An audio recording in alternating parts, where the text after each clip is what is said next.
Segundo o relatório da Unesco, em 2008, as universidades federais brasileiras formaram menos profissionais que em 2004.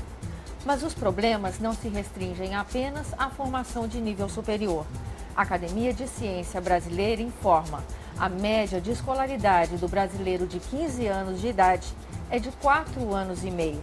Os dados são incompatíveis com as pretensões do Brasil de tornar-se a quinta potência mundial. Vivendo uma fase de intenso desenvolvimento econômico, o país pode sofrer em breve um apagão de mão de obra. O assunto está em discussão aqui no Senado Federal. Ao longo do ano de 2010, a Comissão de Infraestrutura realizou um levantamento dos pontos críticos que impedem o nosso desenvolvimento, ouvindo a sociedade civil em 14 audiências públicas, 3 delas dedicadas à formação de mão de obra. Em novembro último, a Comissão de Ciência e Tecnologia recebeu representantes da comunidade científica para a apresentação do relatório da Unesco sobre produção científica mundial. Pela primeira vez, um capítulo inteiro dedicado exclusivamente ao Brasil. Os dados levantados no relatório mostram a necessidade da formação de pesquisadores e cientistas para se evitar um apagão de mão de obra. Você acompanha um resumo das informações apresentadas nas audiências públicas e considerações feitas por senadores que participaram dos debates. O Em Discussão está começando agora.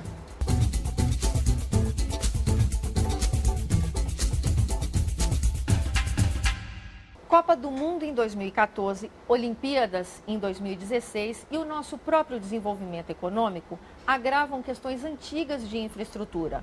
Mas o Brasil tem formado um número suficiente de profissionais para trabalhar na solução dessas questões? Tudo que os senhores procurarem hoje, vai faltar gente.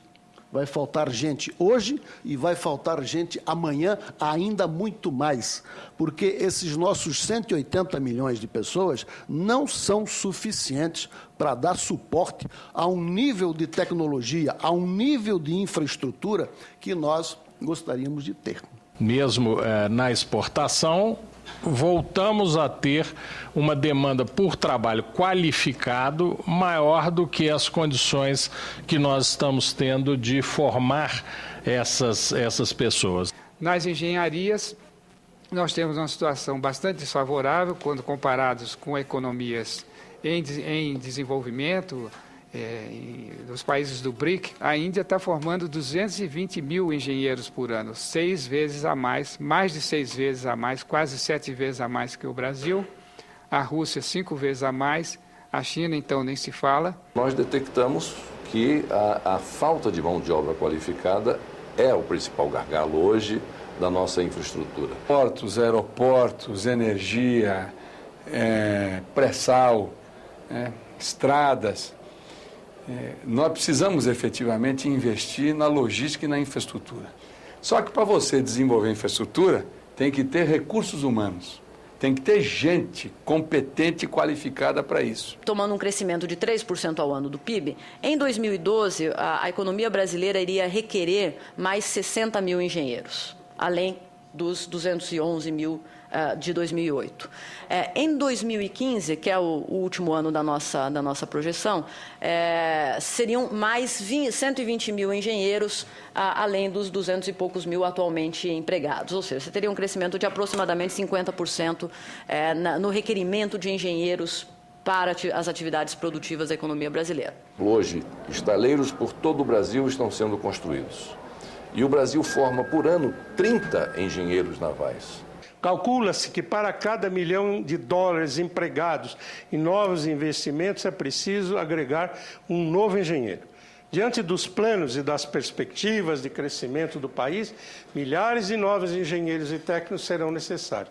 A nossa estimativa são 500 mil para a concretização do PAC. Só para dar um exemplo, eu procurei pegar o plano de aceleração do crescimento e observar as demandas que existem hoje no Rio de Janeiro.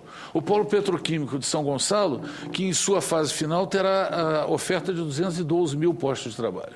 A Companhia Siderúrgica do Atlântico, que terá cerca de 8 mil postos de trabalho e mais 14 mil postos indiretos. A duplicação da Cosigo, o polo gás químico, que funciona ali perto da refinaria Rio Duque de Caxias, o arco rodoviário, que vai gerar uma articulação entre um lado da Baía de Guanabara e o outro, com inúmeras empresas, a empresa, a retomada da indústria naval e da construção das plataformas de petróleo, não menos importante, a construção de submarinos e o pré-sal, que não é um problema do Rio de Janeiro, mas é principalmente um problema do Rio de Janeiro e que vai gerar centenas de milhares de novos postos de trabalho.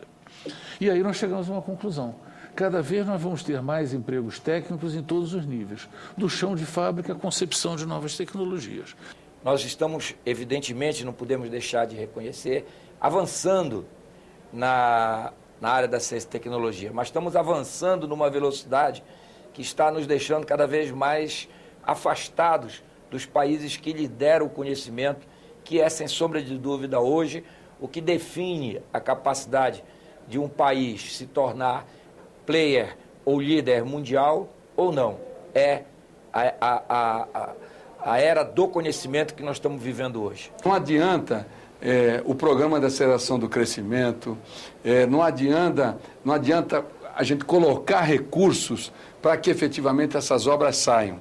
Nós temos que fazer com que esses investimentos tragam benefícios para a nossa gente, para o nosso povo, gerando o quê? Gerando emprego, e colocando brasileiros, brasileiras ou pessoas que aqui vivem, que escolheram o Brasil para viver, para efetivamente ocupar esses espaços. Agora, você precisa mais do que nunca qualificação de mão de obra, e esse é o desafio. No próximo bloco, você acompanha as sugestões dos senadores para evitar o risco do apagão de mão de obra.